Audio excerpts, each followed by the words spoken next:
เมืองทั้งเมืองกำลังจะตายเพราะเหลือประชากรแค่800 คนพวกเราถูกสอนมาตลอดชีวิตครับว่าถ้าอยากเติบโตต้องสร้างทุกอย่างให้ใหญ่ขึ้นเร็วกว่าเดิมและร่ำรวยกว่าเดิมแต่เคยตั้งคำถามไหมครับว่าถ้าวันหนึ่งสังคมที่เราอยู่ไม่ได้กำลังเติบโตอีกต่อไปแล้วล่ะเมื่อความจริงตบหน้าเราด้วยตัวเลขที่ลดลงทุกวันโรงเรียนที่ไร้เสียงเด็กถนนที่ไม่มีรถวิ่งและเมืองทั้งเมืองที่กำลังค่อยๆถูกธรรมชาติยึดคืนในโลกที่ปลูกฝังให้เราเสพติดความเติบโตมาตลอดชีวิตการต้องยอมรับว่าเรากำลังหดตัวอาจเป็นฝันร้ายที่สุดที่ไม่มีใครอยากยอมรับแต่นี้ไม่ใช่เรื่องไกลตัวอีกต่อไปครับเพราะมันคือฝันร้ายที่เป็นจริงและกำลังลุกลามอย่างเงียบเชียบในสังคมยุคปัจจุบันหากเรามองไปยังประเทศญี่ปุ่นประเทศที่เป็นเหมือนภาพสะท้อนอนาคตของหลายๆประเทศในเอเชียสัญญาณเตือนภัยได้ดังขึ้นอย่างกึกก้องข้อมูลจากสารคดีของ NHK World Japan ได้เผยให้เห็นความจริงที่น่าตกใจของเมืองฮายาคาวะเมืองขนาดเล็กที่เคยคึกคักด้วยโครงการก่อสร้างมหาศาลแต่วันนี้ประชากรลดลงจาก10,000 คนเหลือเพียงแค่ราวๆ800 คนเท่านั้นนี่ไม่ใช่แค่เรื่องของเมืองเดียวครับแต่งานวิจัยจาก Population Strategy Council ของญี่ปุ่นระบุว่ามีเทศบาลมากกว่า700แห่งหรือเกือบ 40% ของประเทศกำลังเสี่ยงที่จะสูญหายไปอย่างสมบูรณ์ภายในปี 2050 สิ่งที่น่ากลัวไม่ใช่แค่เพราะคนไม่ยอมมีลูกแต่เพราะโครงสร้างพื้นฐานอย่างท่อน้ำประปาถนนหรือโรงพยาบาลมีสิ่งที่เรียกว่าต้นทุนคงที่คนน้อยลงไม่ได้แปลว่าค่าบำรุงรักษาจะลดลงตามและเมื่อไม่มีภาษีมาจ่ายเมืองก็เริ่มล่มสลายจากภายใน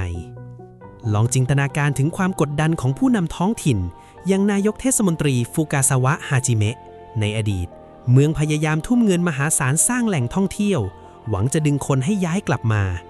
แต่ผลลัพธ์กลับกลายเป็นภาระค่าบำรุงรักษานับร้อยล้านบาทต่อปี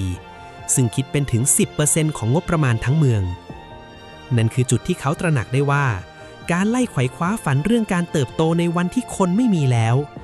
มันคือการฆ่าตายชัดๆสิ่งนี้บีบให้เกิดจุดเปลี่ยนเชิงกระบวนทัศน์ครั้งใหญ่ที่เรียกว่า Smart Shrinkage หรือการบริหารจัดการการหดตัวอย่างชาญฉลาดเมืองเลือกที่จะทิ้งโครงการท่องเที่ยวและบ่อน้ำร้อนเก่าแก่เพื่อตัดงบแต่กลับเอาเงินก้อนนั้นไปอุดหนุนการเปิดร้านสะดวกซื้อแห่งแรกในเมืองเพื่อให้ผู้สูงอายุที่เหลืออยู่ยังมีอาหารกินและเลือกที่จะบีบเมืองให้กระชับหรือ Compact City รวบรวมบริการสาธารณะมาไว้จุดเดียวมันคือการตัดใจยอมรับความจริงอันเจ็บปวดว่าเราไม่สามารถรักษาทุกอย่างไว้ได้อีกต่อไปแล้วเลือกปกป้องเฉพาะสิ่งจำเป็นต่อชีวิตเท่านั้นย้อนกลับมามองที่ประเทศไทยเรื่องนี้เคยมองดูเหมือนเรื่องของชาติอื่นใช่ไหมครับแต่ความจริงน่ากลัวกว่านั้นมากเพราะประเทศไทยกำลังก้าวสู่สังคมสูงวัยขั้นสุดยอดโดยอัตราการเกิดที่ร่วงต่ำสุดในประวัติการไม่ต่างจากญี่ปุ่นเลยภาพที่เราเห็นกรุงเทพและเมืองใหญ่แออัดโตเอาขณะที่ต่างจังหวัดค่อยๆร้างลงโรงเรียนขนาดเล็กในชุมชนเริ่มทยอยปิดตัวบ้านเรือนถูกทิ้งร้างสังคมไทยเรากำลังเดินตามรอยเท้าของญี่ปุ่นแบบก้าวต่อก้าวแต่สิ่งที่ต่างกันคือเราอาจจะยังไม่มีนโยบายรองรับการหดตัวอย่างสง่างามแบบเขาเรายังคงยึดติดกับการเทงบประมาณสร้างสิ่งก่อสร้างใหญ่โตทุ่มเงินไล่แจกเพื่อหวังกระตุ้นเศรษฐกิจระยะสั้นโดยที่ไม่ได้เตรียมพร้อมรับมือในวันที่โครงสร้างพื้นฐานเหล่านั้นไม่มีคนใช้งานอีกต่อไปทำไมเรื่องราวการหดตัวของเมืองเล็กๆในญี่ปุ่นถึงได้สะเทือนใจคนฟังขนาดนี้เพราะความจริงแล้วสภาพของเมืองมันไม่ต่างอะไรกับชีวิตของพวกเราทุกคนเลยครับพวกเราหลายคนถูกหล่อหลอมให้วิ่งไล่ตามความเติบโตอย่างไม่คิดชีวิตต้องมีเงินมากขึ้น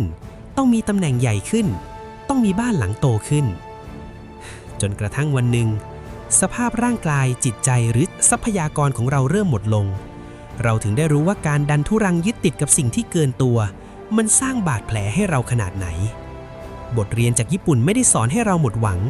แต่กำลังกวักมือเรียกให้เรามองเห็นความจริงว่าบางครั้ง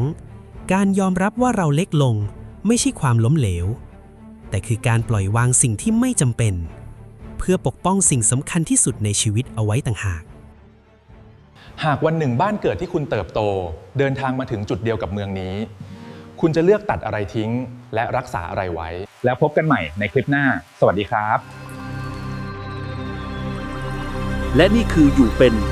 พื้นที่เล็กๆที่เราอยากชวนกันหยุดหายใจลึกๆแล้วมองโลกชัดขึ้นอีกนิดขอให้คุณอยู่เป็น